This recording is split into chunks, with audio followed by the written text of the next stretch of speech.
Olá, tudo bem com vocês? Este é o Quatro Estações, onde eu analiso o livro dos Salmos. Hoje, o salmo que eu trago para esta reflexão é o Salmo de número 24. O Salmo 24 é o último da trilogia composta também pelos Salmos de número 22 e de número 23, todos considerados messiânicos. Neste salmo, Davi se dedica a, poeticamente, encorajar os verdadeiros crentes a perseverarem no exercício de servir e de honrar a Deus com a mais profunda alegria. Este salmo, provavelmente feito para ser usado como peça litúrgica, pode ter sido escrito por ocasião da chegada da Arca do Senhor, à tenda preparada para recebê-la no Monte Sião. Se assim foi, este salmo era para ter seus 6 versículos iniciais cantados enquanto a procissão subia o monte. Já os 4 versículos subsequentes eram para serem cantados no momento em que a procissão chegasse diante das portas da fortaleza que havia ali. O Monte Sião era o lugar que Deus escolhera para manifestar sua presença a seu povo. O futuro templo que viria a ser construído ali por Salomão não significaria um local para a morada espiritual de Deus. Devemos entender esta presença somente sob o aspecto de poder e de graça, pois Deus não habita em templo feito por mãos humanas. Isaías, no capítulo 66, nos versículos 1 e 2, e Atos, no capítulo 7, nos versículos 48 e 49, comprovam isso. O Senhor é o Criador e mantenedor de todo o universo. Deus preparou a terra para o homem. Todos os homens, independentemente do que creiam, estão legalmente sob a autoridade e o poder do Altíssimo. Uma observação interessante é de que Deus não fez primeiro o homem e depois se preocupou em criar um ambiente propício para ele viver. Deus criou primeiramente as coisas necessárias ao homem para depois, então, fazê-lo vir a existir. Quem subirá ao monte do Senhor? Quem há de permanecer no seu santo lugar?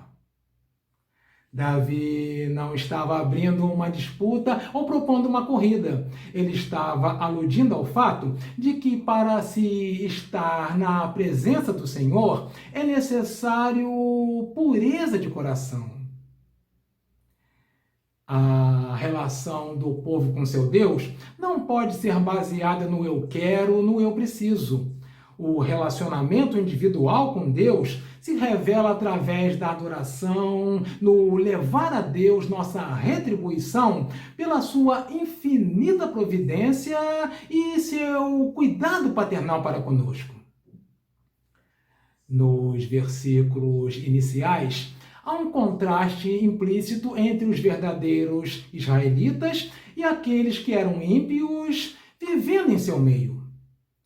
No contexto de hoje, no meio evangélico, temos cidadãos rotulados como crentes, mas que são capazes de dar robustos exemplos de más intenções, de falta de caráter e de corrupção moral. Questionados no que tange às suas condutas, eles tentam se acastelar de maneira imprópria no conceito de liberdade cristã para justificar suas atitudes. Credo. Quem é o Rei da Glória? É aqui que alguns intérpretes veem a porção messiânica do Salmo. As portas referidas são como os portões do céu para onde Cristo foi após a sua ressurreição em sua ascensão.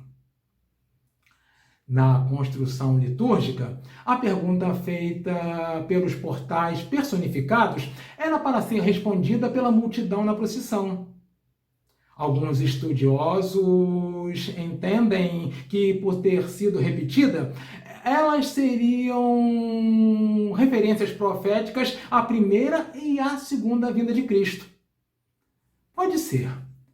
Entretanto, eu vejo mais como uma forma de salientar, de dar maior ênfase e de até mesmo tirar qualquer tipo de dúvida sobre quem era o Rei da Glória. Quem era o Rei da Glória? O Senhor dos Exércitos, Ele é o Rei da Glória, o nosso Deus. O Monte Sião é hoje um dos locais mais disputados no mundo por ser um lugar sagrado para judeus, cristãos e muçulmanos. Lá se encontram uma mesquita e o Domo da Rocha, construídos no século VII depois de Cristo. O Templo de Salomão foi destruído em 587 a.C. pelos babilônios. Anos depois foi construído o segundo templo, que também foi destruído em 70 depois de Cristo pelos romanos, sobrando apenas o muro ocidental, o conhecido Muro das Lamentações. Olha, a presença de Deus é algo que não se resume a templos. Deus está presente e acessível em todos os lugares. Bom, assim chegamos ao fim da trilogia com este belo e harmonioso salmo em honra ao Senhor. Ok? Vejo vocês então na próxima estação. Até mais!